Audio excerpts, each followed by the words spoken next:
Mañana con 7 minutos, estamos aquí en directo al grano este martes 14 de mayo del 2019 en reemplazo de Gonzalo de la Carrera. Y hoy me acompaña Daniel Farcas y Jorge Errázuriz, miembro de Libres y presidente de la Fundación Errázuriz. ¿Cómo están? Muy bien. Muy bien. Muy bien. Qué gusto estar contigo. Sí, nos habíamos topado está bueno. Además, en otra tener una instancia. mujer aquí de Una conductora. gran conductora. Sí, po. Gracias por los piropos. Nos habíamos encontrado en otra radio. En otra radio, sí. Pero bueno, se viene interesante el debate de hoy día, especialmente tras el lunes negro que vivió ayer el gobierno con dos rechazos y bien importantes cuando se dice no a la idea de legislar la reforma de las pensiones y admisión justa. Yo hoy día en la mañana estaba conversando con el senador de Revolución Democrática, Juan Ignacio Latorre, cuando se habló de admisión justa. Y él, entre otras cosas, decía, y repitió varias veces en la entrevista, es que el estilo de la ministra, es que la forma de la ministra, que los correos, como que se cuestionó mucho la actitud que tuvo Marcela Cubillos en lo que fue el desenlace finalmente de este proyecto que ha estado ahí, ha sido una bandera bien interesante del gobierno y que finalmente le han dicho que no, en esta etapa. Mira, es lamentable, hablando primero de admisión justa, porque yo creo que ha habido, como siempre ocurre en estos casos por razones políticas, confusión entre la población respecto a lo que se trata. No se trata de reponer o de establecer un sistema de selección para los colegios o para los liceos. Se trataba, porque no se va a legislar, de establecer un sistema de selección de excelencia para los colegios bicentenarios o de excelencia. Claro, pero la oposición ha criticado constantemente eso, es que la selección, que por qué la selección... Y te agrego un sistema de selección también para institutos o colegios relacionados al arte. O sea, una persona con mayores aptitudes para la danza no va a poder ser seleccionado y probablemente va a quedar una persona que no tiene las aptitudes para la danza. Entonces, es realmente lamentable porque está demostrado en la historia de Chile que estos colegios de excelencia, entre ellos el ex Instituto Nacional, no el actual, donde salieron muchísimos presidentes de Chile y muchísimos políticos y muchísimas personas exitosas en el medio privado también. Emprendedores que se han transformado en grandes empresarios salieron del Instituto Nacional. Ahora, es una anomalía que un sistema educativo tenga que funcionar con colegios de excelencia, sí, pero nos vamos a demorar muchos años en tener una educación excelente para todos. Tenemos que avanzar hacia allá. Entonces, lo que yo veo en este minuto es que esta idea de no legislar y no cambiar esto está ampliando la brecha entre la educación pública y la educación privada, porque le está dando más ventaja para los ingresos a las principales universidades, a la educación privada, y la educación pública, al no tener selección para los mejores, bueno, en estos colegios de excelencia, entonces va a quedar en una etapa de mediocridad que esperemos que mejore en el tiempo. ¿Pero dónde se falló aquí? Les vuelvo a preguntar lo que comentaba el senador Latorre, que el estilo de la ministra, dijo él, que no ayuda a acercar posiciones, al contrario, distancia las posiciones. Bueno, yo creo que hay de aquí de dulce y a grasa. Yo creo que el gobierno puede reparar un poco el estilo, y en eso tiendo a coincidir de que hay una forma de enfrentar esta discusión que no es la mejor ni la más pertinente, porque evidentemente la educación pública requiere de un esfuerzo significativo por parte del Estado, no solamente en términos de recursos, sino también de atención. Y cuando uno ve las declaraciones de la ministra que va a insistir porque va a ser una campaña, parte de la campaña electoral, parlamentaria y presidencial, bueno, entonces también hay ahí una manipulación de un proyecto que no tiene nada que ver con una agenda más política, sino que debería tener una agenda mucho más centrada en lo técnico, que tiene que ver con los contenidos de la educación. Y ahí creo que evidentemente el gobierno en este aspecto no hizo una acción prelegislativa adecuada, y con todas las dificultades que además tiene, por supuesto, porque claro, obviamente es minoría en el Parlamento, y si uno es minoría tiene que tener la humildad y la capacidad de dialogar y de componer las cosas, y el gobierno ha tenido alguna acción exitosa en esta materia, por ejemplo en la reforma tributaria. En la tributaria, claro, entonces, esta vez no le resultó. Entonces hay una manera de hacer las cosas que el gobierno debería intentar con más fuerza y con más persistencia, y esto a mí yo escuché durante el fin de semana estas declaraciones de que esto, si se perdía, lo iba a llevar de bandera electoral. Desde el punto de vista de la política puede ser muy interesante, pero desde el punto de vista de lo que ella está defendiendo en esa comisión, a mí me parece que se hace un autogol. Se suma otro hombre al panel, José Antonio Cast. ¿Cómo estás? Muy bien, algo atrasado, mis disculpas. Muy buenos días. Perdonado. Tertulios. ¿Ya había empezado el martes de pololeo ya o no? No, Oye, queda un puesto libre aquí, deberían ¿Quién se invitar quiere a una sumar? mujer, oye, Sí, ¿ah? estaría bueno para equilibrar un poco las cosas. José Antonio, te preguntamos de inmediato el rechazo que sufrió ayer Admisión Justa, las críticas que venían de parte de la oposición. Incluso ayer lo que había trascendido era que desde el gobierno estarían planteando la opción de cambiarle el nombre a este proyecto, para que no quedara la sensación de que Admisión Justa era parte como de algo negativo o de algo que fue rechazado. Bueno, se ha hablado mucho de que fue un lunes negro para el gobierno. Yo creo que fue un lunes negro para Chile.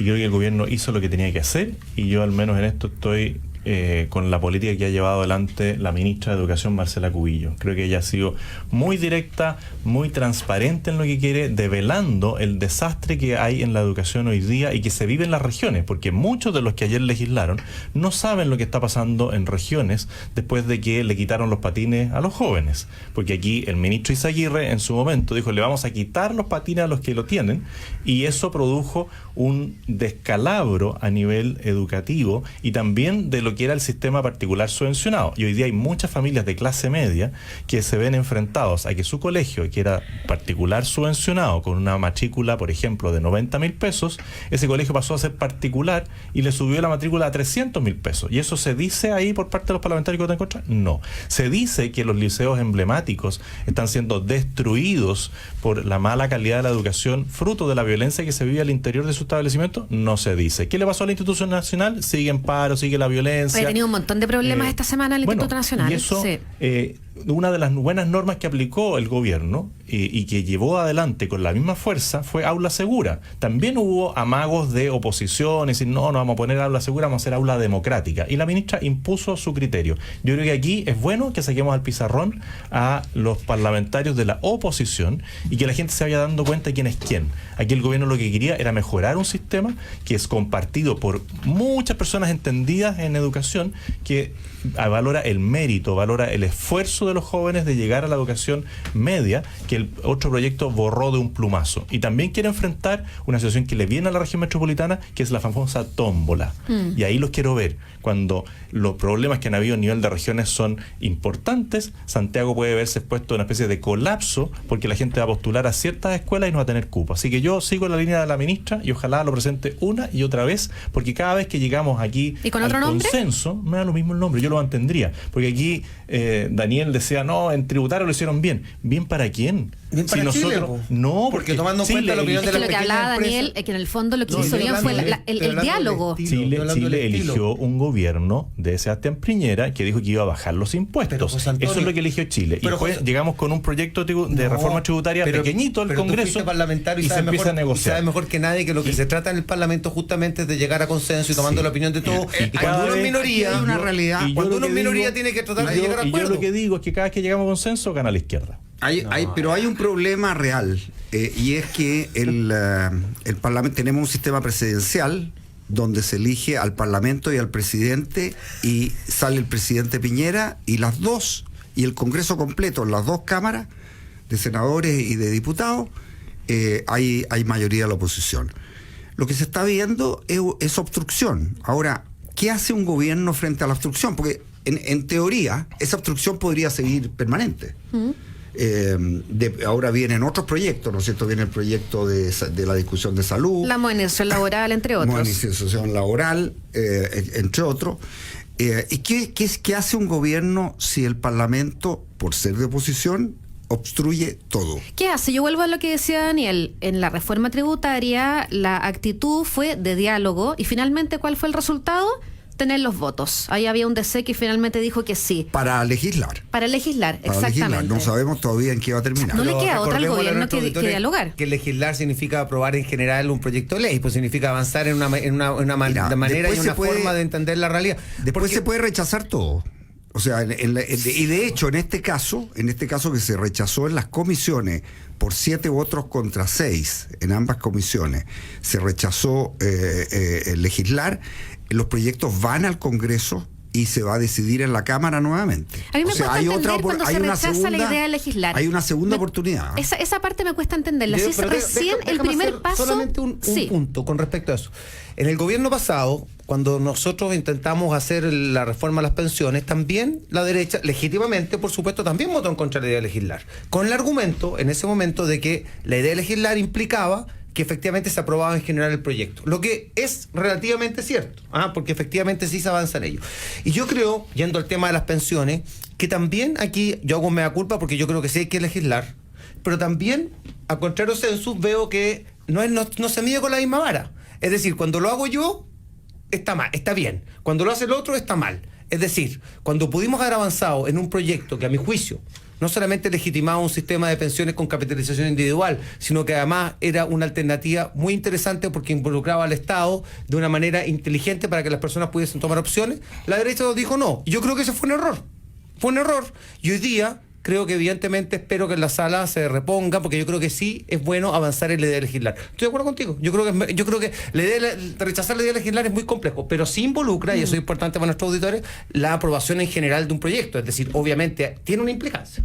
José Antonio. Yo creo que un gobierno que tiene una oposición tan obstruccionista en el Congreso como esta, y que como no se han logrado articular, sacan cualquier fórmula para golpear al gobierno y empiezan ahí con esta especie de pirquineo, mira, te doy para que me doy, y empiezan ellos mismos con una discusión porque se empiezan a dividir dentro del bloque. Creo que tienen que gobernar dentro del marco legal en las cosas que no necesita avanzar en ley. Y aquí anoté a la rápida: FONASA, COMPIN, Servicio de Impuestos Internos, SAC, INDAP, Corfo, ISP, INE, Transporte Público, políticas de Elige Vivir Sin Droga, La Calle Segura, Elige Vivir Sano. Son todas políticas públicas que se pueden llevar adelante, y eso es lo que yo le estoy recomendando al gobierno, que obvíe en parte esta oposición obstructiva y que use dentro del marco legal todas las atribuciones que tiene el presidente. Eliminémosle los lomos de toros administrativos a todos los emprendedores y mostremos que nosotros somos capaces de levantar a aquella persona que todos los días se esfuerza por salir adelante, sacándole las trabas. Aceleremos el gobierno digital. O no obliguemos a la persona a llegar con todos los certificados cuando va a pedir una iniciación de actividades. Todas esas cosas que son el día a día de las personas no requieren pasar por este trámite de obstruccionismo legislativo, y ahí el gobierno puede marcar la diferencia. Y yo me aplicaría a eso. Los dejaría legislando a las cosas Estoy de acuerdo. ellos les Esa es la interesan, fórmula. que legislen lo que les interese y que después respondan a la gente, porque esto cada 3 años tiene una prueba pública, que es la elección. Y yo lo sacaría al pizarrón todos los días y le diría: mire, ¿saben qué más? En estas cosas no puedo avanzar porque estos señores de aquí no quieren ni siquiera hablar la idea de legislar. Ni siquiera quieren conversar. Yo creo que esa es la fórmula. Yo creo que el gobierno va a tener que de alguna manera cambiar de rumbo respecto a poner todo el esfuerzo en la reforma, y va a tener que poner el foco en la administración y utilizar todas las herramientas administrativas que tiene, que este es un país presidencialista donde el gobierno tiene enormes poderes para simplificar procesos, para ayudar en para proponer campañas, para hacer una serie de cosas en las cuales el Congreso simplemente no tiene un rol. Sí, les quería comentar la semana pasada que el gobierno recibió como unos puntitos a favor con esta foto de Cieplan ahí en La Moneda, con el presidente Sebastián Piñera respaldando, entre otros, Alejandro Foxley, esta iniciativa que finalmente no sirvió, porque ayer se rechaza eso, pero ha sido bien cuestionada esta fotografía, esta imagen. A ver si lo conversamos después de la pausa, ¿les parece? Perfecto. Son las 9 de la mañana con 21 minutos. Saludamos a nuestros auspiciadores aquí en Directo al Grano 92.1 FM. ¿Cuál es tu energía? Todos tenemos una energía que nos impulsa a hacer cosas nuevas, y hoy puedes contar con el compromiso de Enel para conectarte con el mundo a través de las energías. Sea cual sea tu energía, cree en ella. Enel. Si quieres darle un toque más auténtico a tu hogar, personaliza cada espacio a tu gusto visitando easy.cl. Encuentra la mayor variedad de productos a los mejores precios, estés donde estés. Hoy nos acompaña José Antonio Cast, Daniel Farcas y Jorge Errázuriz en Directo al Grano. Hacemos una pausa cortita y ya volvemos. Son las 9:23, aquí estamos en la 92.1 FM, la cuenta en Twitter, @algrano921. ¿Quieren dar sus cuentas de Twitter o no? Chiquillos, hoy día José que me Antonio acompañan. @defarcas.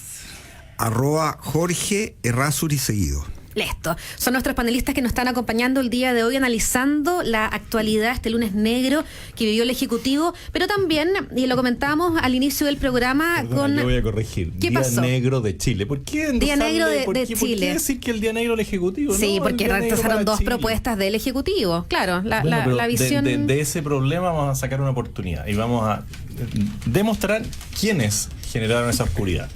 Con Daniel Farcas y con Jorge analizábamos antes del programa una columna de Eugenio Tironi que viene hoy día en El Mercurio llamada Desalineamientos. El virus se disemina en las huestes opositoras y de gobierno. La época de los bloques monolíticos y de las coaliciones estables y disciplinadas es cosa del pasado. Bueno, lo que ocurrió ayer no es exactamente eso. Ocurrió justamente una alineación de toda la oposición, todos los que no están en el sector del gobierno, digamos, incluida la DC. De hecho, el voto DC, que era un voto en cada una de las comisiones, y Asensio, el otro... Asensio estaba reemplazando al diputado Venegas. Claro, Mario Venegas. Entonces, ese voto fue el que dio el 7-6. Si no, habría sido 7-6 al revés, digamos. Pero son dos temas a mi juicio distintos. Yo creo que el tema del tema de educación, por todo lo que hemos conversado anteriormente, yo lo separaría del tema de pensiones. Yo creo que en el tema de pensiones va a haber un cambio en la sala. De hecho, porque creo que algunas de las fuerzas que integran la oposición y algunos parlamentarios van a aprobar la idea de legislar con condiciones, pero creo que va a cambiar. Y a mí me parece que lo que plantea Tironi es totalmente cierto. Yo creo que a varias décadas del plebiscito que nos enfrentó, creo que hoy día las posibilidades de buscar puentes de entendimiento entre ambos sectores son mucho más importantes, y creo que evidentemente es bueno para Chile también de que así sea. Es bien curioso lo que pasó ayer con el diputado Raúl Soto, presidente de la Comisión de Trabajo de la Democracia Cristiana, porque de ambos lados, tanto de gobierno como de oposición, habían dejado de ver la posibilidad de que él había comprometido su voto. Para algunos a favor, para otros en contra. Y finalmente me tocó entrevistarlo en la mañana, decía, tomé la decisión a último minuto y fue la decisión más difícil en mi vida como diputado. Y rechazó finalmente. Bueno, eso habla mal de la política, porque si dos grupos distintos entendieron que le había dicho que sí, claramente el representante, en este caso el diputado Soto, no fue suficientemente claro, y eso al final es lo que la gente rechaza. Porque si es un proyecto tan importante, y él dice, ¿saben qué más? En el último minuto, porque le cambiaron la coma, me fui para un lado, para el otro lado, quiere decir que estaba casi viendo qué le convenía más políticamente, dónde iba a destacar más. No, pero ¿por qué vamos a porque inferir eso? Porque podemos inferir también de que estaba evaluando y tomó una decisión. Es un presidente Supone de que el una jueves comisión. pasado había recibido la respuesta del gobierno y tuvo hasta ayer para tomar una decisión. Presidente de la comisión. Y curiosamente, las personas que estaban en contra del proyecto dicen está con nosotros, y las personas que están a favor está con nosotros. Perdona, yo creo que un parlamentario que dirige una comisión debe tener una postura un poquito más allá de decir, ¿saben qué más? Yo voy a esperar el último segundo, el último minuto y los voy a tener todo en suspenso. La es como propia hacer lo que hacía Lorenzini, Mike que entraba Torsini a la sala diciendo, aquí los tengo, y generaba una expectación y regalaba los suflitos, regalaba una sustancia, y siempre era como una especie de el que tenía el último voto, pero hacía un espectáculo. Yo creo que la política hoy día ya no está para ese tipo de espectáculo. Bueno, ese es el rol de los partidos bisagra, de esas minorías que son las que dan vuelta a este voto, que era 7-6 de un lado o 7-6 del otro. Ahora, esos partidos tienen que tener una línea. Es raro que se haya votado en los dos casos, que no son iguales, son de pero política en la División distinta. Justa ya habían dicho que lo iban a rechazar, ya se sabía, no tanto en las pensiones. El caso de División Justa yo encuentro que es muy distinto porque era absolutamente predecible, ya todos los partidos, sí, todos los parlamentarios habían manifestado con claridad que iban a votar en es contra. raro que en los dos casos hayan votado igual. Y hay un partido que está buscando su identidad, que es la DC. porque Claro. un día se abraza con el Partido Comunista, los lleva como socio y saca electo al diputado Núñez, arrastrado al diputado Walker, al día siguiente se sacan los ojos entre unos y otros, y ahora están viviendo esta convivencia mal llevada con el Frente Amplio, donde se acusan unos a otros. ¿Qué va a pasar finalmente? Que el poder los termina uniendo, o lo que pasa al final es que el poder los une, y la DC, que hace grandes aspavientos, decir, no, nosotros vamos a estar aquí con lo que sea mejor para Chile, al final terminan donde Y está el finalmente el sistema terminan electoral. aliados con el Partido Comunista, que es el que le pone la canción al Frente Amplio. ¿Pero ven la opción de alianzas de cara a las elecciones entre la DC y el Frente Amplio, por ejemplo? Hemos visto los del Frente Amplio renegar de Michelle Bachelet, de hablar de que no van a votar jamás por un viejo como Guillé, y después todo ordenadito en fila. A mí me tocó ver al Frente Amplio renegando de Bachelet, y después fueron parte integrante del gobierno, se tomaron el Ministerio de Educación, destruyeron la educación, hicieron caja y se fueron. Eso es el Frente Amplio para mí. Y la DC hoy está cayendo un poquito en lo mismo, está buscando con quién me conviene hoy día alinearme en un tema y en el otro tema. La gente, vuelvo a insistir, está rechazando esto. Y Tironi tiene un punto de que como las personas se han ido cansando de este esquema político y hoy día hay una transversalidad y hay una inmediatez total, todo se ve al minuto, porque tú hoy día vas viendo en el video cómo vota, cómo no vota, qué es lo que hace, qué es lo que hace. La gente al final se siente casi defraudada de sus representantes, porque muchos de esos representantes van a sus zonas y les dicen algo, y antes no había inmediatez. Entonces, hasta que le llegaba la información de vuelta, que el tipo le dijo, mire, yo me preocupo por la seguridad ciudadana suya, y llega al Parlamento y vota de manera distinta, antes la información se demoraba en llegar, hoy día es automática. ¿Qué es lo que tenemos que hacer nosotros? Es mostrarle a la gente esa ambigüedad, esa mentira permanente de algunos parlamentarios, no de todos, porque hay muchos que se la juegan. Aquí yo siempre le reconozco a Adriana Alfarca que él en tema de seguridad ciudadana se la jugó, y le costó caro con algunos cercanos, pero lo que dijo en su zona electoral, que era Santiago Norte, lo mantuvo en la Cámara, y eso cuesta verlo. Muchas gracias. Pero es verdad. Es verdad, po. Bueno, yo creo que hay un síntoma en todo esto, oye, de lo que viene, que hay una elección. Hay una elección el próximo año de concejales, de alcaldes y de gobernadores, que es muy importante. ¿Y cómo van a hacer esas alianzas? Y se están Ese aliando. es el tema, ¿cómo van a hacer las alianzas? Exactamente. Y se están aliando en contra del gobierno, digamos. Va a ser muy difícil llegar a acuerdos. A mí me gustaban los acuerdos que proponía Piñera cuando entró, cuando tomó el cargo de su segundo gobierno, acuerdos nacionales, porque hay grandes temas país en los que deberíamos tener acuerdos. O sea, en temas de educación, en temas de seguridad ciudadana, en temas de salud, son temas que le importan a toda la población. ¿Cómo va a ser posible que no nos pongamos de acuerdo? Y la gente no somos de extremos en general. No somos el de extrema izquierda o el de la derecha a ultranza. Hay un gran porcentaje de población que nos consideramos que podemos conversar y podemos ponernos de acuerdo. ¿Y qué está faltando? Eso se ha perdido. No, que hoy día nuevamente se está planteando la política desde los extremos. Pero el sistema electoral tampoco ayuda. Y ninguno de los dos va a tener mayoría. Y al no tener mayoría, vamos a seguir discutiendo, porque el país no es ni de la izquierda ni de la derecha. Entonces, cuando uno plantea posiciones de derecha sin conversar con el resto del país, va a ser muy consecuente, pero va a perder.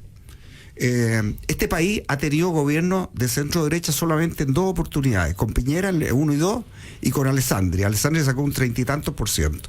Entonces, insistir en planteamientos de derecha sin conversar con el centro y sin conversar con la población, simplemente es un destino de minoría. Dos cosas. Uno, la elección de los gobernadores regionales es distinta a la de los alcaldes y concejales. O sea, tenemos 3 tipos de elección en un solo acto electoral. Y como hay segunda vuelta para la elección de gobernadores regionales, siempre y cuando nadie saque el 40%. Claro, siempre y cuando nadie saque el 40%, que igual es difícil si es que van a más de 2 listas que alguien saque el 40%. Van a ser muchos candidatos. Entonces, podría darse el caso de que hayan, más candidatos a gobernadores de lo que uno se podría imaginar, y no sean solo uno contra otro. Claro. Y eso nos va a llevar a una segunda vuelta. Y respecto de las izquierdas y las derechas y los acuerdos, aquí, más que la izquierda de la derecha, son los modelos, porque tenemos un grupo que está presentando un modelo anticuado que no ha sido exitoso en ninguna parte del mundo. ¿Cuál es ese grupo? El Partido Comunista y el Frente Amplio. Sí, pero no son mayoría. O sea, también son minoría. Pero tú dijiste hace un ratito, ¿quién pone la música? Y al final el Partido Comunista pone la música. Es cierto eso. Y los otros se van sumando porque tienen la calle, tienen la pachorra de manifestarse. Pero la población no se siente representada. Pero cada vez menos, José Antonio. Bueno, pero cada vez menos también por la inmediatez. Por la inmediatez y por su apoyo, por ejemplo, al tirano Nicolás Maduro en Venezuela, que los ha dejado aislados y los ha dejado descubiertos cuando no apoyan los derechos humanos, cuando efectivamente no están a favor de la democracia y la libertad. Yo creo que eso es la gente estándar. Sí, es que eso es lo que yo creo que hoy día a nosotros nos favorece para la próxima elección, porque hoy día a la democracia, no solamente a la derecha. A la democracia, sí, yo me siento demócrata, no me siento para nada de extremo. Por eso, pero estoy diciendo... Y lo que nosotros nos permite hoy día es mostrarle a la ciudadanía algo que antes ellos escondían y nos hablaban del paraíso de Cuba y nadie sabía qué es lo que era Cuba. Hoy día uno lo ve en directo. Hoy día ellos hablan de Venezuela y nos muestran un país que han sido capaces de destruirlo.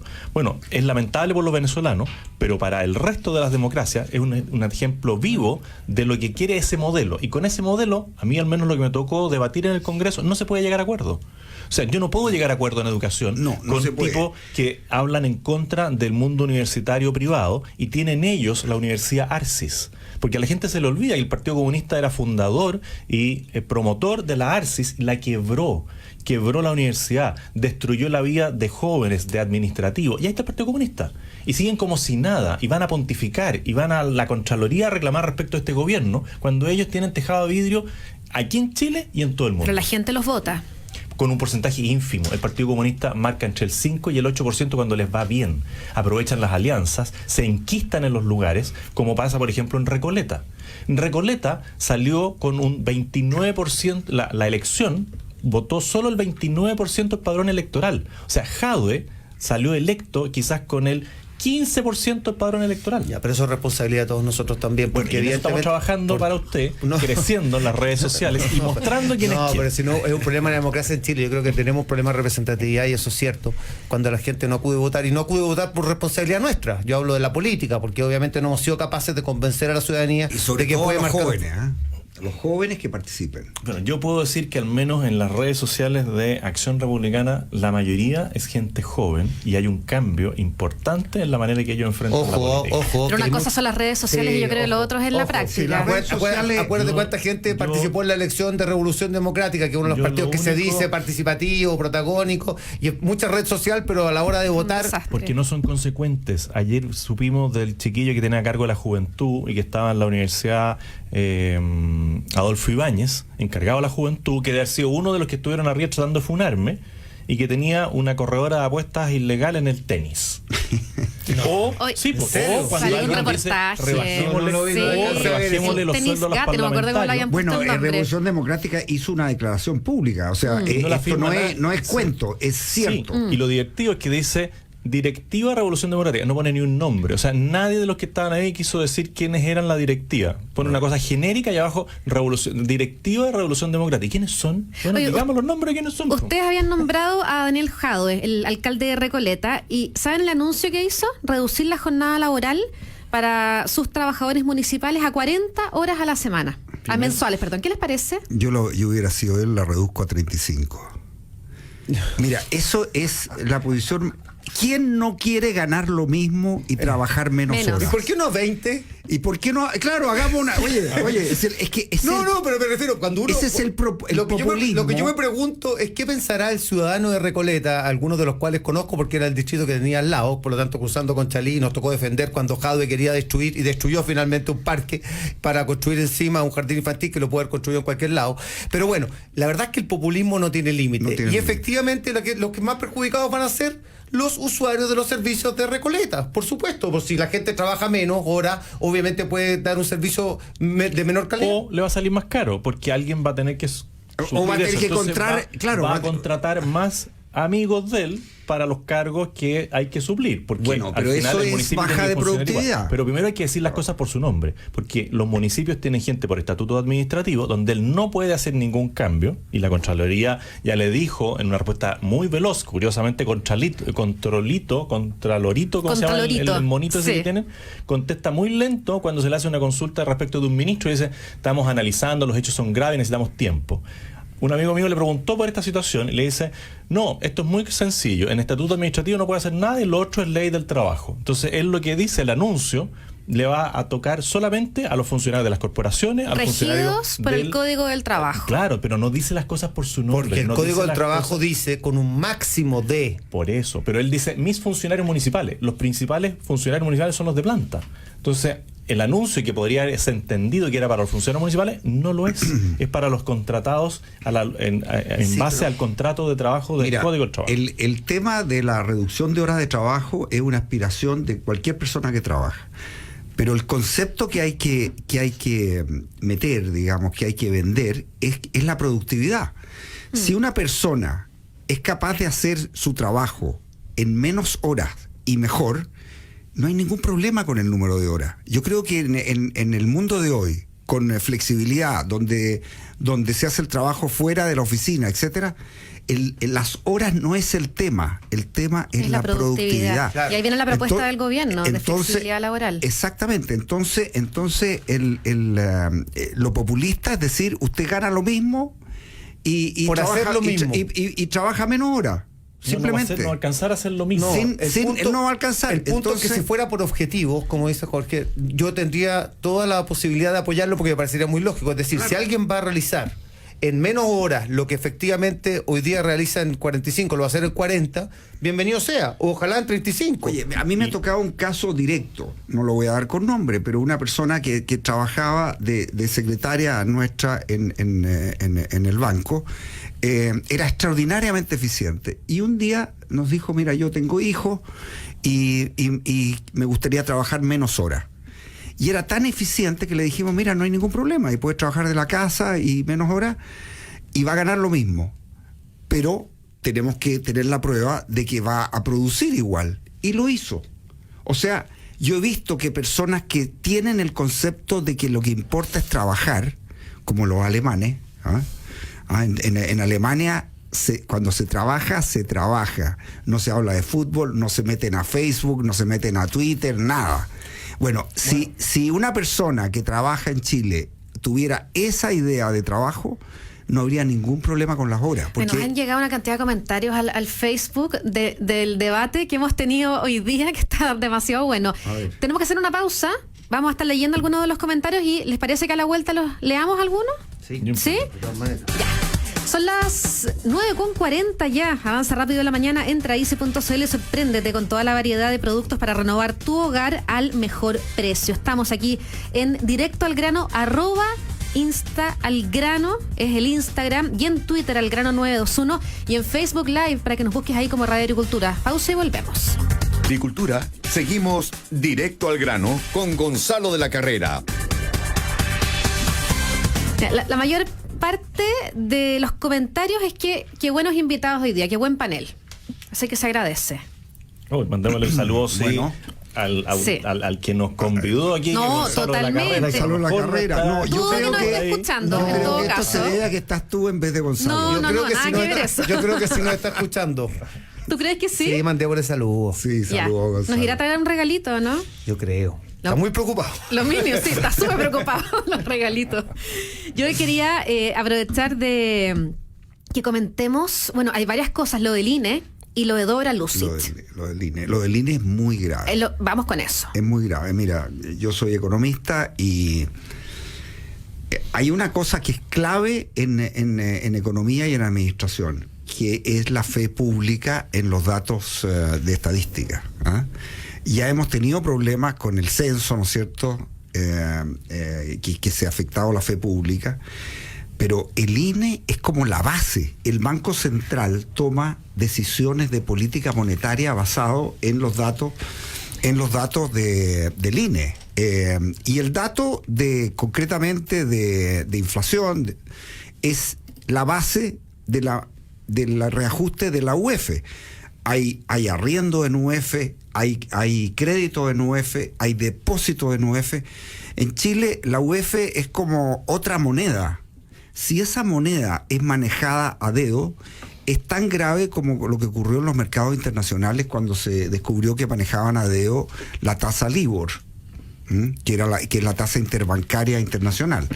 Entonces yo lo considero de extrema gravedad, porque independiente de si fue un error, si fue por una razón de un delito, de tratar de beneficiarse, independiente de eso, lo que queda es un daño a la fe pública. ¿Le vamos a creer al INE cuando nos diga que la inflación del mes pasado fue 0,3? Ese es el problema.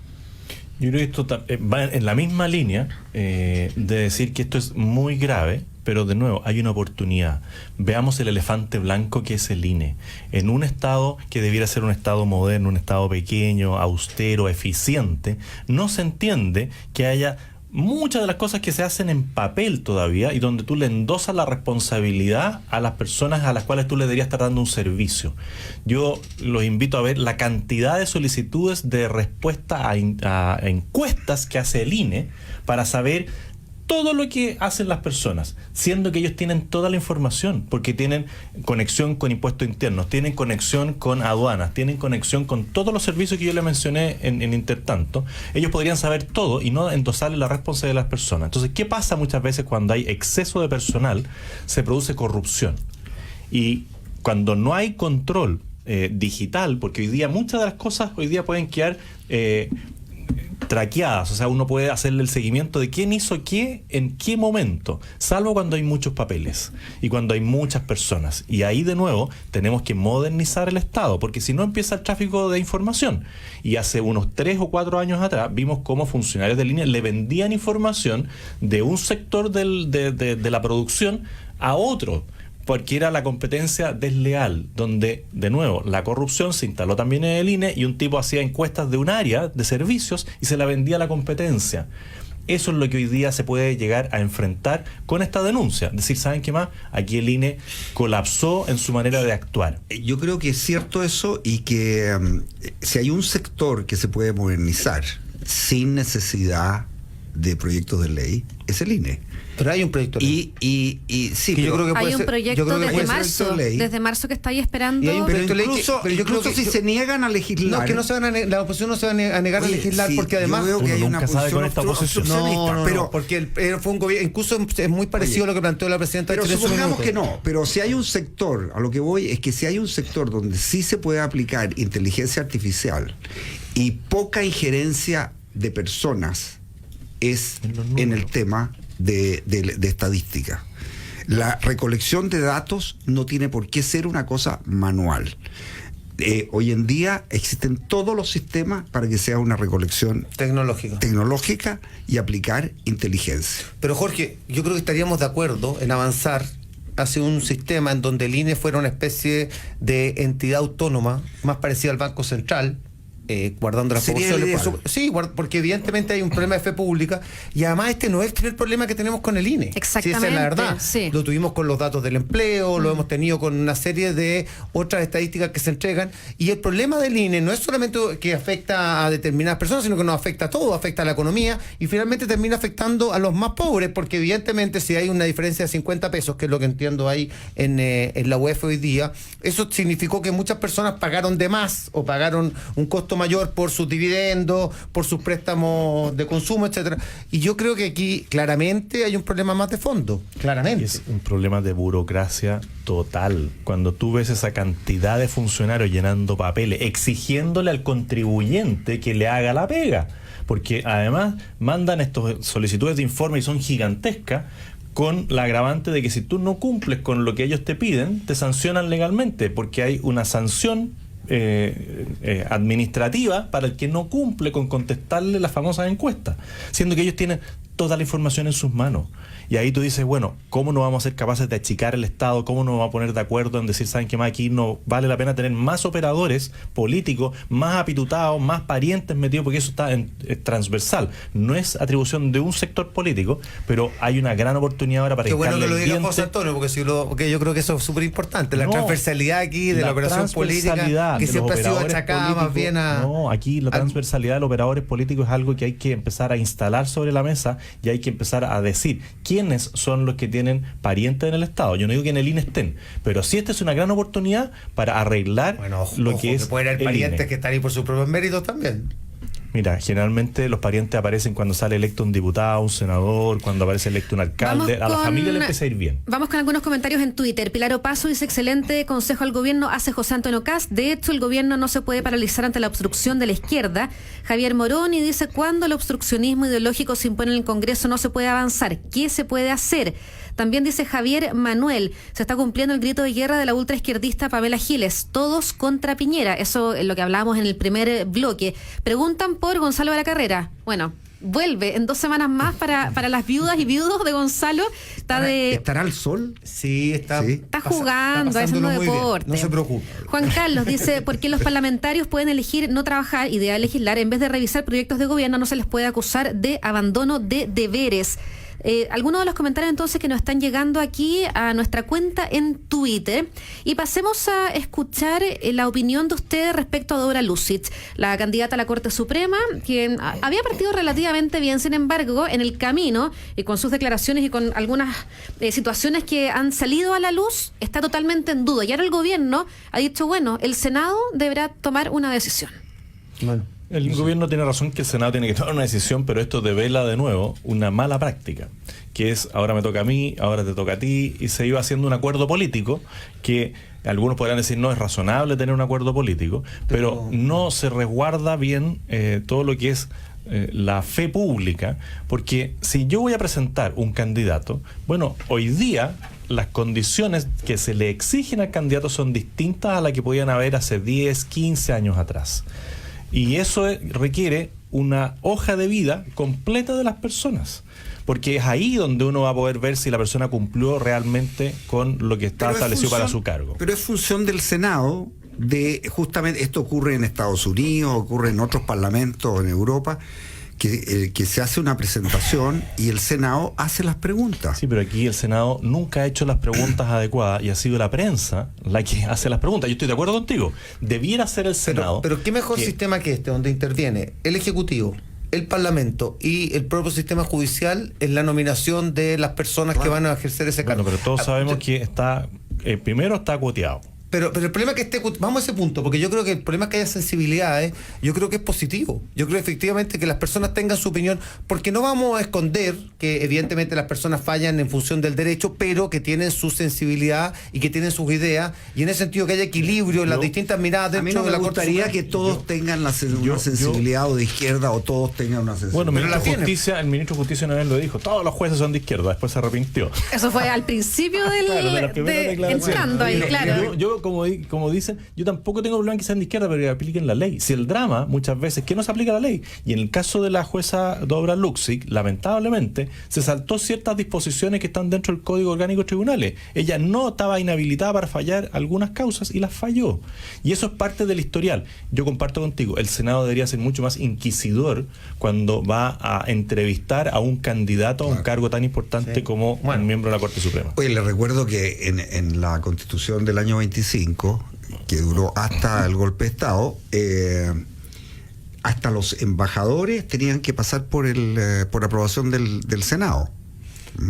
Bueno, entonces es una práctica republicana que es parte de la tradición republicana de Chile. Es un nombre que lo más probable es que finalmente se caiga. Pero yo creo que el gobierno no quiere que se lo vincule a él, en el fondo, con el rechazo que lo más probable es que tenga Dora Lucic. Lo más probable, porque tener 2/3, además que es una cifra altísima, es un quórum, para que se entienda, digamos, obviamente no es un proyecto de ley, es decir, no hay una mayoría simple ni mucho menos. Y me da la sensación a mí que la jueza, yo tengo gran respeto por ella, creo que en su labor en muchas materias, particularmente en derechos humanos, ha sido iluminadora, pero creo que su exposición en el Senado no fue del todo afortunada. Y sus palabras contra la prensa. Es que yo creo que en democracia... Las palabras contra la prensa creo que fue un error lamentablemente creo que garrafal. Es muy complejo. Muy complejo. Son las 9 de la mañana con 53 minutos. Estamos aquí en la 92.1 FM, Radio Agricultura. Yo les quería plantear otro tema a nuestros invitados de hoy día. Lo que está pasando con el hijo del presidente Sebastián Piñera y los cuestionamientos. ¿Han podido leer algo sobre eso? Sí, mira. Qué bueno que ha estado muy activo. Qué bueno que lo pusiste ese caso, porque por distintas razones conozco bien el emprendimiento de Jopin, que es el nombre de la empresa. Conozco a los socios personalmente, han sido compañeros de un hijo mío. Conozco cuál fue el inicio de ese emprendimiento. Yo estoy muy relacionado a ayudar a emprendedores y me tocó reunirme con ellos y entender de qué se trataba.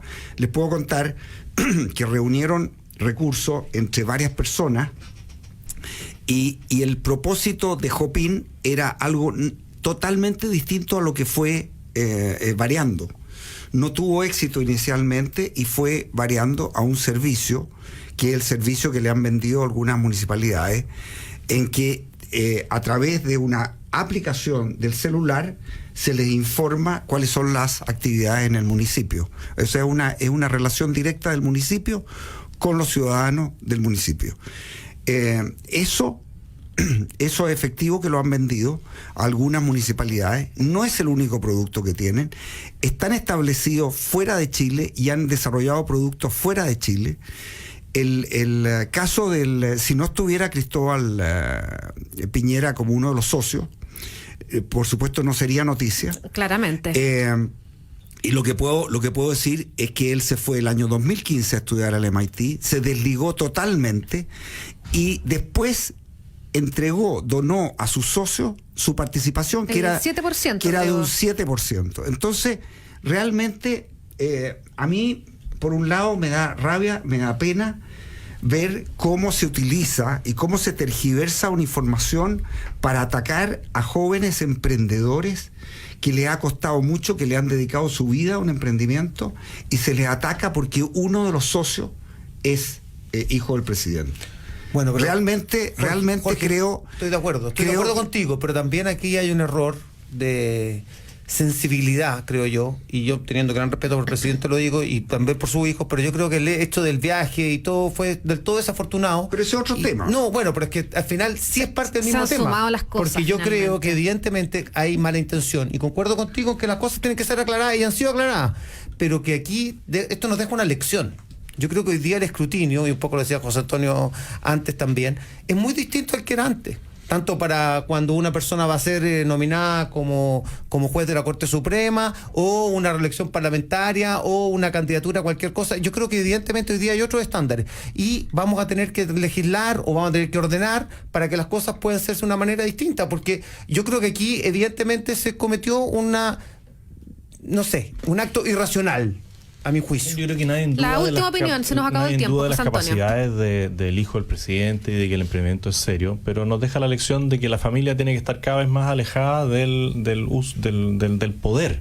Y si se legisló en algún momento, yo no soy tan partidario de legislar a cada rato, pero se legisló sobre el fideicomiso ciego, y la prudencia dice que si se legisla sobre eso, todas las actividades que yo o cualquiera de mi familia diga en relación con alguna actividad pública tienen que ser suspendidas antes. Yo creo que faltó la prudencia necesaria y advertir que con una oposición como la que tenemos hoy día, cualquier cosa va a terminar siendo un escándalo, siendo que yo creo que también fue un error lo del viaje, y esto fue una falta de visión de lo que se venía hacia adelante. Pero ¿qué es lo que fue falta de visión? Este emprendimiento se desarrolló durante el segundo gobierno de la presidenta Bachelet. Lo que pasa es que, al parecer, y esta persona no estuvo ligada desde el año 2015. Claro, pero es que ¿te fijas? Ahora, mantenía su propiedad, que era un 7%. Un 7%. Pero ese 7% se debería haber desprendido junto con el fideicomiso ciego que firmó el presidente. Cualquier cosa que lo haya vinculado por prudencia lo debería haber dejado de lado, siempre y cuando fuera algo que se relacionara con el mundo público. Yo encuentro que es súper injusto. Puede ser muy injusto. Yo creo que es muy injusto. Mirando desde el punto de vista de que es un emprendimiento donde les debo decir además... Pueden seguir hablando fuera de micrófono. Lamentablemente se nos acabó el tiempo, pero no ha sido sigan con el diálogo. Yo me despido. Buenos días. Buenos días. Yo estoy de acuerdo. En agricultura fue Directo al Grano con Gonzalo